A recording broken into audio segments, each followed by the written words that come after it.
Hi everyone, my name is Shilsa Gomez and I'm going to be describing the PBB Michigan Cattle-gate Incident.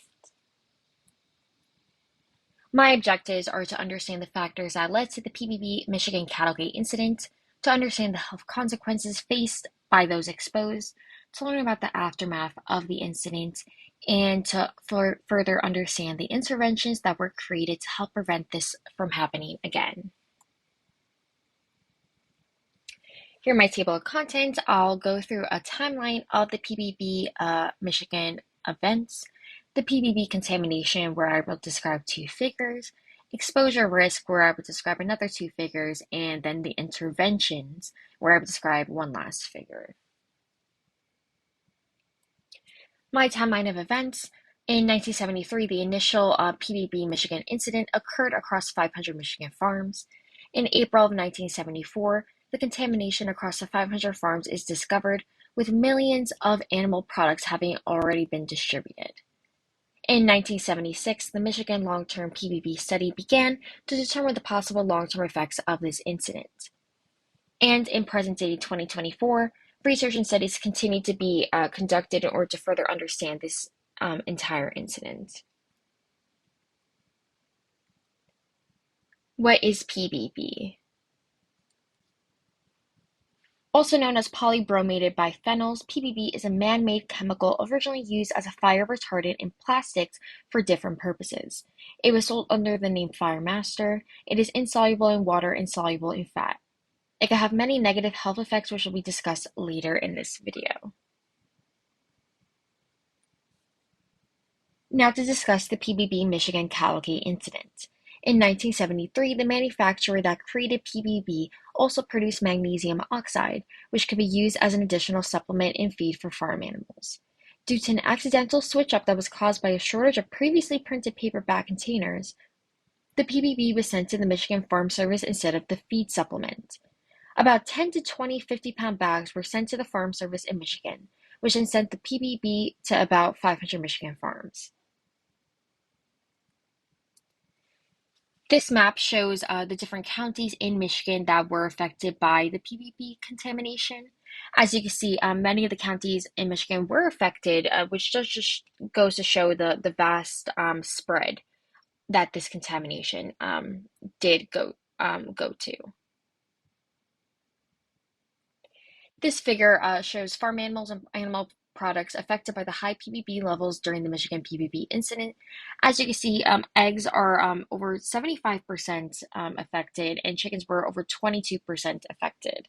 In total, 30,000 cattle were affected, 4,500 pigs, 1,500 sheep, 1.5 million chickens, 800 tons of animal feed, 18,000 pounds of cheese, 2,500 pounds of butter, 5 million eggs, and 34,000 pounds of dried milk products were affected.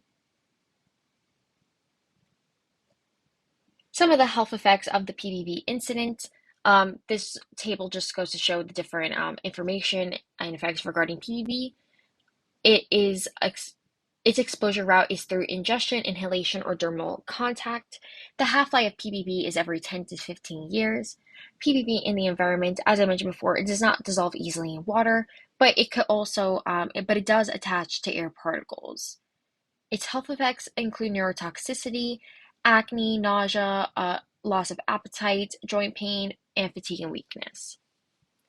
Ongoing research is still currently trying to understand the association between cancer and PBB exposure, and also endocrine system in relation to that as well. For testing methods, it can be determined if you have PBB exposure through testing your blood, body fat, or breast milk for the PBB 153 protein.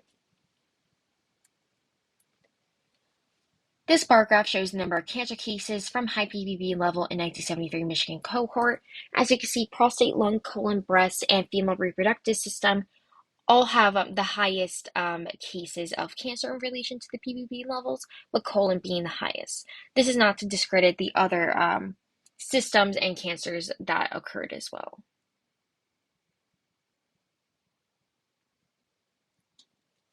After the incident was discovered, the PBB Health Department took blood tests of those that had been affected to determine the PBB levels.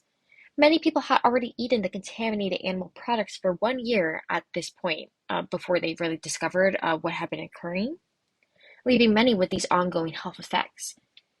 In 1976, the Michigan Health Department created the Michigan PBB Registry, which was created to process this entire incident and determine what the possible long-term effects might be within people that were exposed to PBB during this incident. Data has also been evaluated to determine the exact PBB levels at the original Superfund site. This line graph shows the PBB blood levels among the Michigan PBB registry from 2012 to 2015. The registry participants were compared to the entire United States population, and as you can see, the Michigan PBB registry participants did have much higher normal PBB levels than compared to the United States population. You see that at the 95th percentile, it was almost at 4 ppb. In summary, the cleanup of the contaminated sites still occurs today, and it has been shown that this PBB Michigan Cattle-gate incident was an event that led to the further understanding of mass contamination within animals and animal products. Research today is still being conducted to understand the full effects and health impacts of this incident, and more precaution is needed to prevent future contamination such as this one, which is why the addition of public health professionals plays a much larger role in the prevention of contamination today. Here I have my references. Thank you for listening.